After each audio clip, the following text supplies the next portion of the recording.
ఖమ్మం జిల్లా వెలుగుమట్ల బాధితులకు న్యాయం చేయాలని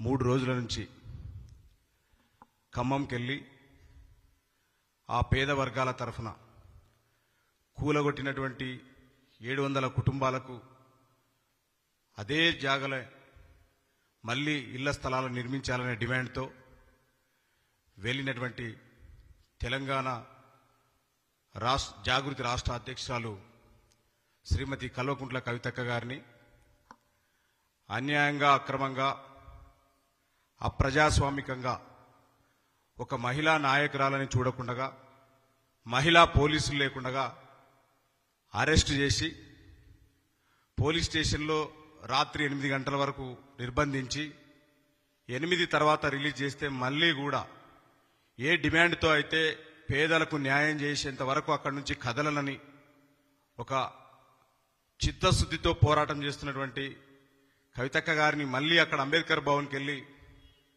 ధర్నా చేస్తున్నటువంటి క్రమం లోపల, నిరసన దీక్ష చేస్తున్నటువంటి సందర్భంలో మళ్ళీ తెల్లవారుజామున నిన్ను అరెస్ట్ చేసి ఇక్కడికి తీసుకొచ్చి ఇక్కడ కార్యాలయంలో ఇంటి దగ్గర వదిలితే మళ్ళీ కూడా పేదలకు అక్కడ ఉన్నటువంటి ఖమ్మం జిల్లా వెలుగుమట్ల బాధితులకు న్యాయం చేసేంత వరకు కూడా ఖచ్చితంగా ఈ నిరాహార దీక్ష మాననని చెప్పేసి గట్టిగా పోరాటం చేస్తున్నటువంటి శ్రీమతి కల్వకుంట్ల కవితక్క గారికి ఈ సందర్భంగా ఉద్యమాభివందనాలు తెలియజేసుకుంటా ఉన్నాం. ఈరోజు మహిళా దినోత్సవం అయిపోయినటువంటి మార్చి 8న మహిళా దినోత్సవం జరిగితే రాష్ట్ర ప్రభుత్వం చాలా గట్టిగా స్టాండ్ విత్ హర్ అని చెప్పేసి గొప్ప కార్యక్రమం చేసింది. మేము ఆమెతో నిలబడతామని చెప్పేసి. కానీ దురదృష్టం, ఒక మహిళని చూడకుండా, మీరు ఏ చిత్తశుద్ధి లేకుండా, అంటే మీకు ఇదొక ఉదాహరణ, మీకు మహిళల పట్ల చిత్తశుద్ధి లేదని చెప్పడానికి మహిళా దినోత్సవం అయిపోయినటువంటి 2 రోజులకే కనీసం విచక్షణ లేకుండా ఒక అప్రజాస్వామికంగా న్యాయబద్ధమైనటువంటి డిమాండ్తో పేద వర్గాలకు న్యాయం చేయాలన్నటువంటి ఏకైక లక్ష్యంతో ఎవరో ఇచ్చిన భూములు కావవి, ప్రభుత్వ భూములు అంతకన్నా కావవి, భూదాన్ ట్రస్ట్ ద్వారా సంక్రమించినటువంటి న్యాయబద్ధమైనటువంటి పట్టాలు కలిగి ఉన్నటువంటి పేదలను మీ భూదాహం కోసం ఖమ్మం జిల్లాలో ఉన్నటువంటి 3 మంత్రుల కోసం ఈ రకంగా చేయడం దుర్మార్గం అని చెప్పేసి గట్టిగా నిలబడి మాట్లాడితే మహిళ గొంతు నొక్కే ప్రయత్నం చేసినారు. అందుకే తెలంగాణ జాగృతి స్టాండ్ విత్ హర్ కాదు, మహిళకు రాజకీయ రంగంలో కానీ, ఉద్యోగ రంగాలలో కానీ, వ్యాపార రంగంలో కానీ మహిళకు తన స్పేస్ను తనకి ఇవ్వాలా, అదే నిజమైనటువంటి మీరు మహిళలకు ఇచ్చేటువంటి గౌరవం అని చెప్పేసి జాగృతి ఒకవైపు పిలుపునిస్తా ఉంటే, మీరేమో స్టాండ్ విత్ హర్ అని చెప్పేసి తిరిగి మహిళల యొక్క గొంతులు నొక్కే ప్రయత్నం చేస్తా ఉన్నటువంటి పరిస్థితి ఉన్నది. ఈ సందర్భంగా రాష్ట్ర ప్రభుత్వానికి చెప్పదలుచుకున్నాం, ఖచ్చితంగా మీరు మహిళ అని చెప్పేసి మీరు అనుకుంటున్నారేమో, మహిళ వెనక నిలబడితే విజయం, పక్కన నిలబడితే జీవితం, ముందు నిలబడితే చరిత్ర. కాబట్టి రాబోయే రోజుల్లో తెలంగాణ రాష్ట్రంలో శ్రీమతి కల్వకుంట్ల కవితక్క ఆధ్వర్యంలో ఖచ్చితంగా ఇక్కడ చరిత్ర రాయబోతున్నాం అనేది మీరు ఒకసారి గుర్తించుకోవాలని సందర్భంగా తెలియజేస్తా ఉన్నాను. అక్క ఇప్పటికే 2 అయిపోగొట్టింది.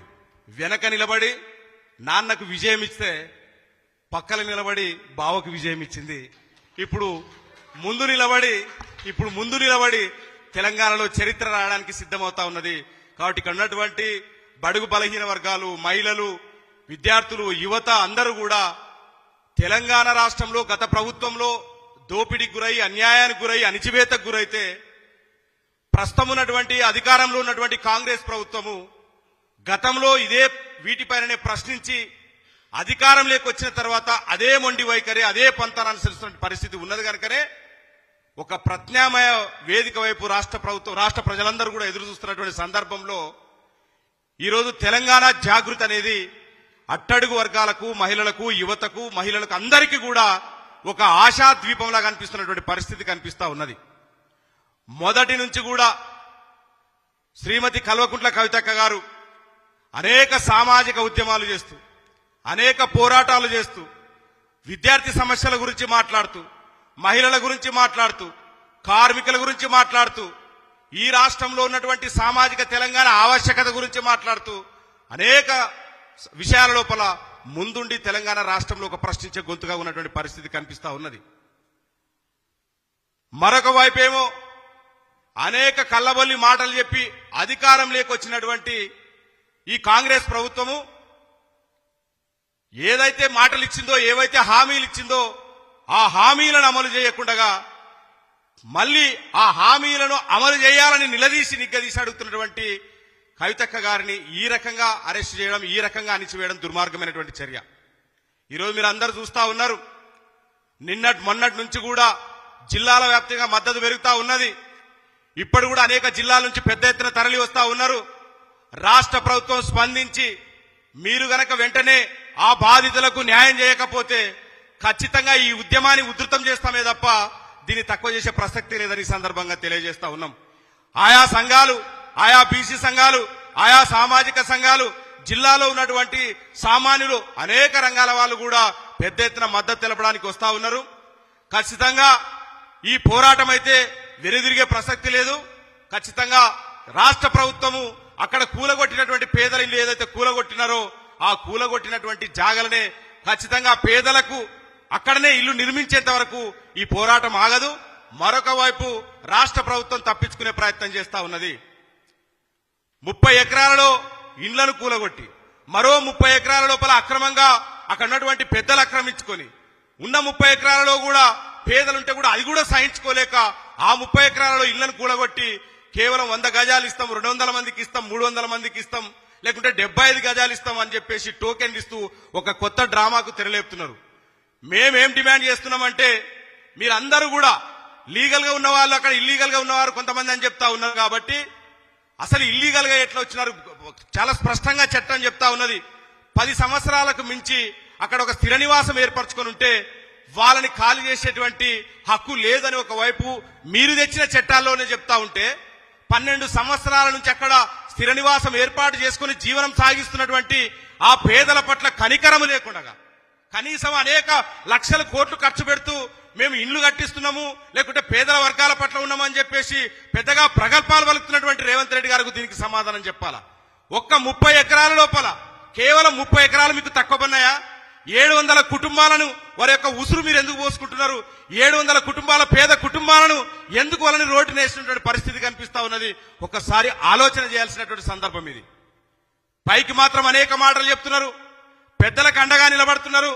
మూసీ నది ప్రక్షాళన పేరిట పెద్దలకు వారికి అండగా ఉంటూ కేవలం పేదల ఇండ్లను మాత్రమే వారి జోలికి మాత్రమే బుల్డోజర్లను పంపిస్తూ ఈ రోజు రాష్ట్రంలో బుల్డోజర్ పాలన కొనసాగుతున్నటువంటి పరిస్థితి ఉన్నది. కనుకనే ఖచ్చితంగా ప్రజలు కూడా ఒక ప్రత్యామ్నాయంగా ఆలోచన చేస్తున్నటువంటి సందర్భంలో ఒక ఆశా దీపంలో ఒక కాగడలా ఈ రోజు చైతన్యం నింపడానికి, ముందుండడానికి, ప్రశ్నించడానికి, ఈ అట్టడుగు వర్గాల తరఫున ఒక ప్రశ్నించే గొంతుకలా ఉండడానికి శ్రీమతి కల్వకుంట్ల కవితక్క గారు వచ్చినారు. రాష్ట్ర ప్రజలకి రాబోయే రోజుల్లో ఖచ్చితంగా మంచి రోజులు ఉంటాయి. ఈ రోజు ఖచ్చితంగా ఒక అకుంఠిత దీక్షతో 3 రోజుల నుంచి కూడా ఈ రోజు అందరూ కూడా ఆందోళన వ్యక్తం చేస్తా ఉన్నారు.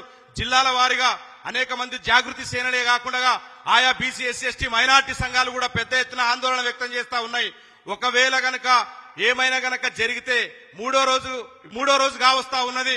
కాబట్టి మా నాయకురాలకు గనక ఏమైనా జరిగితే మాత్రం పెద్ద ఎత్తున మేము మళ్లీ రోడ్లెక్కి పోరాటం చేయడానికి, ఈ రాష్ట్ర ప్రభుత్వాన్ని గద్దె దించడానికి కూడా వెనుకాడబోమని చెప్పేసి సందర్భంగా తెలియజేస్తా ఉన్నాం.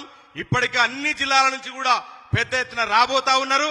వెంటనే రాష్ట్ర ప్రభుత్వం స్పందించి గనక అక్కడ ఉన్నటువంటి 700 కుటుంబాలకు న్యాయం చేయకపోతే గనక ఖచ్చితంగా ఇంకా ఉద్యమాన్ని ఉధృతం చేస్తామే తప్ప ఇంకో దారి లేదని చెప్పేసి సందర్భంగా రాష్ట్ర ప్రభుత్వాన్ని డిమాండ్ చేస్తూ ఈ అవకాశం మీ అందరికీ కూడా ధన్యవాదాలు తెలియజేసుకుంటున్నాను. Thank you.